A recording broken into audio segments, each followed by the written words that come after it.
Buffalo reigns to our newest Buffalo, Miss Ashley Escada. So to be super dramatic, I'm just gonna slam down the microphone. You know what? I'm out of here. I've answered enough questions. I don't know when the next iPhone's coming. Bye, guys. Thanks, John. Hey guys, it's Ask the Buffalo and it's all mine. This week we're gonna talk about HP's foray back into smartphones, smart accessories, the future of cars, and how we divvy up writing at Techno Buffalo. This is Ask the Buffalo, so let's get answering.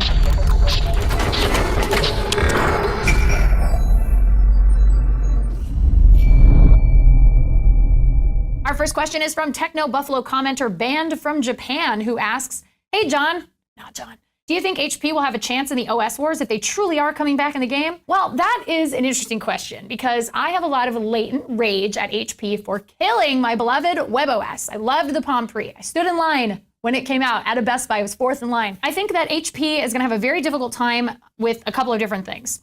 Number one, mindshare. Not a lot of people are saying, gosh, I wish HP would make a phone. They're pretty happy with their HTC Ones, their Galaxy S4s, and their Apple iPhone 5s, and their Nokia Lumias. So I don't know that there's a lot of demand. So I'm not sure if they have a chance, not because they couldn't make an okay piece of hardware, even though I think most OEMs would do a little bit better. I don't think they're gonna be innovating to the point where it's gonna bring people in droves. And at that point, really, if you can't bring people in droves, what are you really doing? If somebody like Microsoft is having a difficult time bringing people to Windows Phone 8, HP is going to have a tough time bringing people to the hardware side on smartphones from them. So I just don't know. Next up, Twitter user iOS Daily Matt wants to know, are smartwatches and smart glasses even necessary? Have we gotten that lazy? We haven't gotten so lazy that we're eating cupcakes in a cup like in WALL-E and being shuttled around via hovering lazy boys. But we definitely are kind of lazy, but I do think that there is some inherent value to smart accessories like glasses, Google Glass, and smartwatches like Pebble, and even a future iWatch if that does happen. One of the things that I have found is when I personally have my phone in my back pocket, I feel that a lot of times I'm always checking the time for no reason. And I don't know, I think it's sort of like a weird compulsion that we have kind of developed after the smartphone craze. Maybe even before then, maybe you checked your candy bar Nokia back in the late 90s. I think that smart accessories are just a natural evolution of what we're using. And I think that in the future, we're gonna have even crazier technology. So potentially smart glasses may turn into smart contacts. We've seen these contact lenses that enable you to have sort of a telescopic eye, which is a little creepy, but kind of amazing in the sense that I am certain we will be killed by robots at some point. So maybe things like this will give us a fighting chance. And things like smart glasses and watches, to me, are the first step towards even cooler human modifications that we're gonna be able to make in the future. So I don't know that it's about laziness. I think some people buy them because they are in fact lazy. But generally speaking, I think it's just sort of footsteps going forward. That's how technology works. Kind of awesome. I love it. Twitter user OscarV831 wanted our opinion on this question. What is your opinion with the future of cars? Best of all, which energy source to use considering global warming? Well, I think climate change is something that a lot of people are very concerned about. Obviously, we have so many different vehicle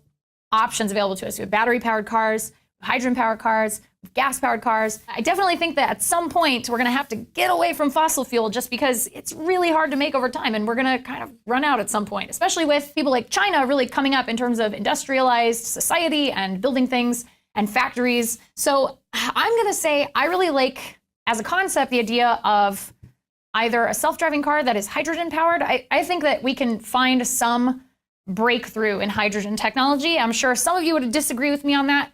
But I do think that it is a good way to run a car just because zero emissions. And we've all seen those videos where they run a hydrogen car and then they like have clean water come out of the tailpipe. Generally speaking, I'm not sure if we've seen the change in car technology that is going to move society as a whole, first world society as a whole, away from fossil fuels and gas-powered cars. We've seen some really amazing battery technology starting to kind of come up. It's gonna take a little longer, but overall, I think we are on the right track, but better battery technology, number one, better use of hydrogen technology, number two. I think those are the really big, important things to focus on. And lastly, Techno Buffalo commenter, the courageous Carlos asks, hey there, my question is, how do writers for Techno Buffalo divide the news to write articles about? Does everyone know which article they're supposed to write? How do you avoid writers from writing articles on the same news?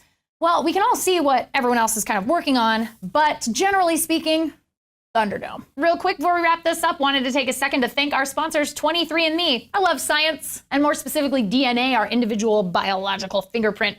So back in 2007, 23andMe released their personal genome service. It cost $1,000, which is pretty pricey for a lot of us out there. And they only offered 14 reports on your DNA, But as all of the best technology does over time, it has gotten way more affordable. How much more affordable, you ask? How's $99 sound? That's right. $99 gets you a full personal genome analysis. And it's not just 14 reports anymore. It's over 200 reports. Yeah, that's right. You might find out why you're sensitive to cilantro, or you could discover famous ancestors.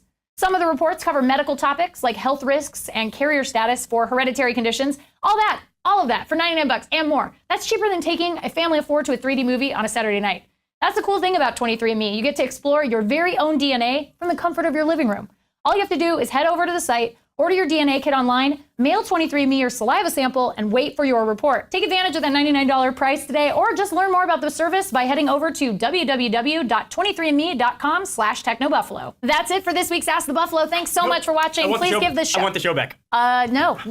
Your fault for sitting in a wheelie chair. Okay. Get out of here. So that's it for this week's Ask the Buffalo. Thank you so much for watching. Please give the show a thumbs up. We really appreciate that. And check us out at technobuffalo.com for all the latest and greatest tech news. Until next week, I'm John Rettinger. You're not Ashley.